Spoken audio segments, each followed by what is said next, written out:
Welcome to Power of People news.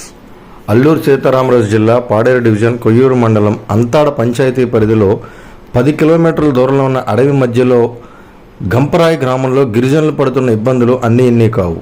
ఈ గంపరాయి గ్రామంలో 34 కుటుంబాలు ఉంటున్నాయి. వారికి కరెంట్, ఎన్ఆర్జీఎస్ పనులు తప్ప గ్రామంలో తాగటానికి మంచినీరు లేవు. కొండ ఊట నీరు పట్టుకొని తాగుతున్నారు. ఆ గ్రామంలో పిల్లలకి స్కూల్ లేదు, అంగన్వాడీ లేదు. గ్రామంలో కనీస వైద్య సదుపాయం కూడా అందుబాటులో లేదు. ఆరోగ్యం బాగోకపోయినా, విషపురుగుల బారిన పడినా, గర్భిణీ స్త్రీలు కానుపు సమయంలో పడే ఇబ్బందులు కూడా అన్నీ ఇన్ని కావు. చిన్నపిల్లలకు బాగోకపోయినా ఊరికి సరైన రోడ్లు లేవు. ఆ గ్రామానికి అంబులెన్సులు కూడా రావు. కొన్ని సమయాల్లో గ్రామస్తులు ప్రాణాలు గుప్పెట్లో పెట్టుకుని బ్రతుకులు వెళ్లదీస్తున్నారు. ఆపద సమయంలో డోలీ మూత మోసుకుంటూ హాస్పిటల్కి వెళ్లడం, బ్రతుకు బాగుంటే బతకడం, లేదా వెళ్లే మార్గంలో ప్రాణాలు అనంతవాయువుల్లో కలిసిపోవడం లాంటి ఘటనలు చూస్తూనే ఉన్నాం.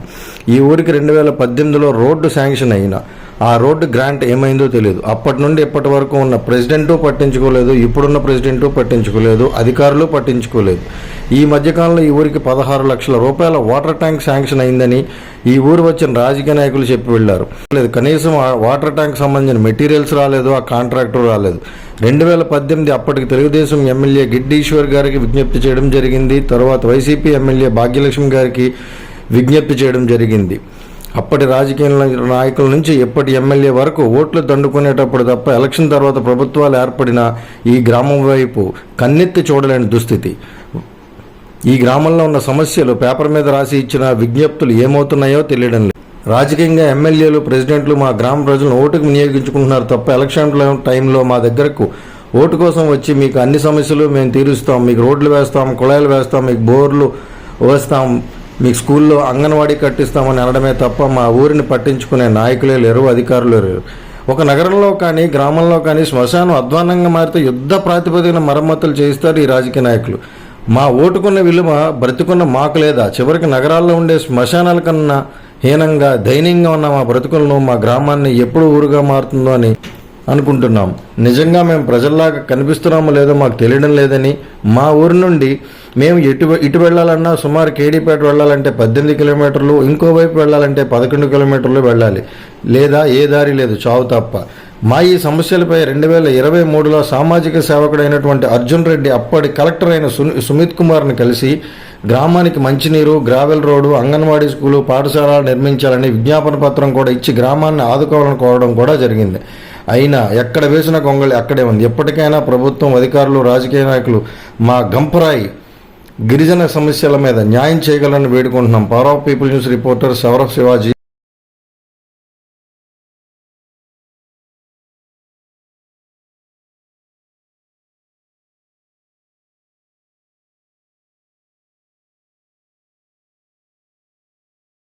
నమస్తే అండి, నా పేరు కొర్ర అప్పారావు. మాది అల్లూరు సీతారామరాజు జిల్లా కొయ్యూరు మండలం అంతర పంచాయతీలు గల గంపరాయి గ్రామం అండి. అంటే ఈరోజు మాకు రిపోర్టర్ రావడం వల్ల కొన్ని సమస్య ముందు తీసుకెళ్ళమనేసి ముందు వచ్చాము. ఇప్పుడు ఏంటంటే మాకు పేరుకే ఊరండి. గవర్నమెంట్ నుంచి అయితే అప్పటి నుంచి ఇప్పటి వరకు ఏమీ లేదండి. ఒక్క గ్రూప్ ఒకటే కరెంటు తప్పితే వాటర్ కానీ, సీసీ రోడ్డు కానీ, రోడ్డు కానీ, స్కూలు కానీ, అంగన్వాడీ కానీ, కమ్యూనిటీ హాల్ కానీ ఇలాంటివి ఏమీ కూడా సున్నండి. ఇప్పుడు దాకా ఏమీ లేదు. మేము 2018 నుంచి ఇప్పుడు దాకా కలెక్టర్ దగ్గరికి వెళ్ళడం, పిఓ దగ్గరికి మేము వెళ్ళడం తప్ప చేస్తాము, పాలప్ చేస్తాము అంటున్నారు. కానీ మళ్ళీ దాకా వస్తే వాళ్ళు మాకు పట్టించేయట్లేదండి. అంటే ఐఏఎస్ ఆఫీసర్ చెప్పినా కానీ మండలాధికారులకి కానీ, పంచాయతీ అధికారులు కానీ సీమ కుట్టినట్టు కూడా అవ్వట్లేదండి. మొన్నే రీసెంట్గా వారం ముందు వాటర్ ట్యాంక్ మీకు శాంక్షన్ అయిందమ్మా, 30 కుళాయిలు శాంక్షన్ అయింది, ఊట చూసుకోండి అనేసి వచ్చారు ఒక వారం ముందు. అని ఇప్పుడు దాకా మేము 2 రోజులు వస్తామన్నారు, ఇప్పుడు దాకా లేదు. అది ఏమైందో మాకు తెలియదు, ఎక్కడ పోతుందో కూడా తెలియదండి. అలాగే రోడ్డు ఇక్కడ ఉందండి, కొత్తపాడు టు గంపరాయి 7.5 km. అది కూడా 2018లో శాంక్షన్ అయింది. ఆల్రెడీ 2-3 సార్లు వచ్చి టాగులు వేసారు. టాగులు కూడా మేము చూపిస్తామండి, స్క్రీన్లోని టాగులు వేసారు, రాళ్ళు కూడా ఉన్నాయి. మీరు వస్తే ఒకవేళ మేము చూపిస్తాము, టాగులు కూడా ఉన్నాయి, కొలిసేరు. కానీ ఇప్పుడు ఆ రోడ్డు ఎక్కడ వెళ్ళింది, ఏమైంది మాకు తెలియటం లేదండి. అది ఆ రోడ్ ఎవడైనా బయట అమ్మేసారా, పక్కదారి మళ్ళించారా ఏంటో తెలియదు. 7.5 టీఎం శాంక్షన్ అయింది 2018 నుంచి టాగులు వేసేవాళ్ళు, కానీ ఇప్పుడు దాకా రోడ్డు ఇంకా కనిపించలేదండి. అదొకటి. మళ్ళీ ఏంటంటే ప్రధాన సమస్య వాటర్ అండి. వాటర్ కూడాను ఎన్నిసార్లు లెటర్లు ఇచ్చినా చేస్తామంటారే తప్ప పరిష్కారం అనేది లేదండి, శూన్యం. అలాగే స్కూల్ కూడాను డేకురాయ్ గంపరాయ్ కలిపి 30 మంది పిల్లలండి. అది కూడా లిస్ట్ నేను పెడతాను, మీకు చూడండి. 30 మంది పిల్లలు ఉన్నా కానీ అక్కడ మాకు స్కూలు లేదు, బిల్డింగ్ లేదు. అసలు టీచర్ ఉంటే కదా మనకి బిల్డింగ్ వస్తుందండి, అది కూడా లేదు అసలు.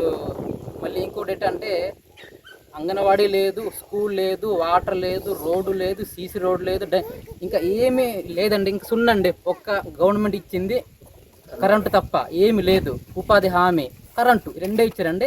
అంటే మా గ్రామాన్ని అధికారులు కానీ నాయకులు కానీ శ్మశానంగా గుర్తిస్తున్నారు అంతే. అక్కడ ఉన్న జనాలని దెయ్యాలు భూతాలుగా గుర్తిస్తున్నారండి. ఇప్పుడు దాకా ఏమి ఇవ్వలేదంటే అదే కారణం. కింద మాత్రం డెవలప్ చేస్తారు, ఘాటిలో ఉన్న గ్రామాలకు మాత్రం చూసి చూడనట్టు పోతారండి. మేము తరాలు మారినా కానీ రోజులు మారినా కానీ ఎదురు చూడడం తప్ప మా ఊర్లో డెవలప్మెంట్ అనేది శూన్యం అండి. ఇప్పుడు దాకా ఏం లేదండి.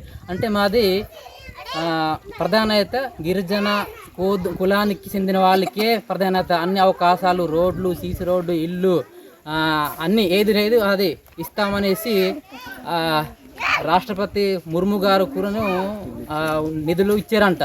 అవి కూడాను ఎక్కడ ఇస్తున్నారండి, అదంతా సొల్లు. ఎక్కడ ఐటీఏలో ఏమైపోతున్నాయో, కింద మండలంలో ఏమైపోతున్నాయో తెలియదండి. కానీ అదంతా సొల్లు అండి. కానీ మేము ఎప్పటి నుంచి ఉన్నామో అలాగే ఉన్నాము. చూడండి, చూస్తున్నారు కదా, ఊరు మారిందా, రోడ్డు ఉందా, స్కూల్ ఉందా, అంగన్వాడీ ఉందా, ఆ సీసీ రోడ్డు ఉందా, కొన్ని ఏమైనా ఉందంటే అది ఏమీ లేదండి. ఓకే, మీరు హాస్పిటల్కి వెళ్ళాలంటే ఎలా వెళ్తారు? హాస్పిటల్కి వెళ్ళాలంటే మాకు ఇక్కడ పెద్ద వలస కొద్దిగా దగ్గరండి, కానీ అది కూడా రోడ్డు లేదు. అంటే నడిచి వెళ్తారా? నడిచి వెళ్తామండి. రోడ్డు కొద్దిగా లైట్గా బాగున్నట్లయితే ఆటో ఒక 3,000 రూపాయలు ఖర్చు చేసుకొని తీసుకెళ్తామండి. ఆటోలు కూడా వెళ్తాయి ఈ రోడ్డుకి? ఆటో అంటే మేము కొద్ది రాళ్ళు తీసేస్తే ఆటోలు వెళ్తాయండి. రాళ్ళు కూడా పీక్లో ఉండాలి, ఆటోలు వెళ్ళవు. నడుచుకుంటూ వెళ్తాము. డోలు మూతలేనండి. అంటే గణేష్ దగ్గరికి అంబులెన్స్ కూడా రాదు? ఏమి రాదండి, డోలి మూత మొయ్యాలి. డోలు మూతే. మరి స్థానిక మీ సర్పంచ్ కానీ అధికారులకు ఏం చెప్పారు మీరు ఇంతకుముందు ఎప్పుడైనా? మేము ఎన్నిసార్లు ఇప్పుడు ఐటీడీఏ తిరిగామండి. ఆ లెటర్లు కూడా మీకు పెడతానండి. స్పందనలు ఇచ్చినవి ఊరితో సహా డేట్తో సహా ఉన్నాయి. 2018 నుంచి 2025 వరకు మేము తిరిగిన లెటర్లు ఉన్నాయండి. మేము చూపిస్తాం మీకు. అంతకంటే మాకు టీడీపీ వెళ్ళాలంటే హాస్పిటల్ అక్కడ 13 కిలోమీటర్లు అండి.